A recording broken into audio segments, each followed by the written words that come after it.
টোটো, এদেরকে অদ্ভুত কোন গ্রহের যে প্রাণী বলবো সেটা নিয়ে সন্দেহ আছে। আজকে আমি গাড়ি চালিয়ে যাচ্ছি, যেতে যেতে একটা টার্ন আসলো, সেখানে আমি টার্নিং নিচ্ছি, ওই টোটো দেখি 360 অ্যাঙ্গেলে এমনভাবে টার্ন নিচ্ছে মনে হচ্ছে আমাকে নতুন রাস্তা বানিয়ে ওখান থেকে যেতে হবে। আমি যখন রাস্তার সাইড দিয়ে স্কুটি নিয়ে যাচ্ছি, ঠিক সেই সময় রাস্তার মাঝ বরাবর একটি টোটো এসে এমনভাবে হর্ন দেওয়ার পর টার্ন নেয় যে মনে হচ্ছে কিংসম্যান ফাইটের মতো একদম। কিংসম্যান সিনেমাটা যারা দেখবেন তারা বুঝবেন, একদম সেইভাবে মনে হচ্ছে একদম শাক করে সাইডে সরে গেল।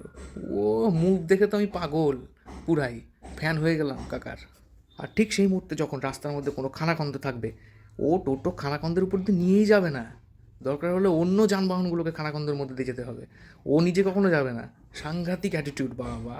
যদিও আবার রাস্তার সাইড দিয়ে যেতে যেতে হঠাৎ করে যদি আমি কোনো টার্ন লাইট দেখাই, ওদের এত ব্যস্ততা মনে হচ্ছে ইরি বাবা, এখনই ডিএমের চাকরি করা একদম পুরো অফিসে আগে ঢুকতে হবে, একদম কর্পোরেট সেক্টরে একদম ফাস্ট অ্যাটেন্ডেন্স দিতে হবে। সাংঘাতিক। কাকাদের স্পিড দেখে তো একদম মাথা খারাপ, মনে হচ্ছে টোটো নিয়ে এমনভাবে উড়ে উড়ে যাচ্ছে, এখান থেকে একদম পাড়ি দেবে ডিরেক্ট জুপিটারে। কোনো মতে টার্ন লাইট দেখিয়ে যদি আমি টোটোর সামনে দিয়ে রাস্তা পার করলাম, সেই টোটোওয়ালা কাকু এমনভাবে আমাকে বাক্যবর্ষণ করবে যেন আমার গোটা গা একদম পবিত্রভাবে সূচিবস্ত্রে স্নাত হয়ে যাবে। এবার সেই মুহূর্তে তো আমিও চুপ করে থাকতে পারি না, আমিও আমার যথোচিত বাক্যবর্ষণের মধ্যে দিয়ে তার পবিত্র দেহ আমি আরও পবিত্র করে দিই।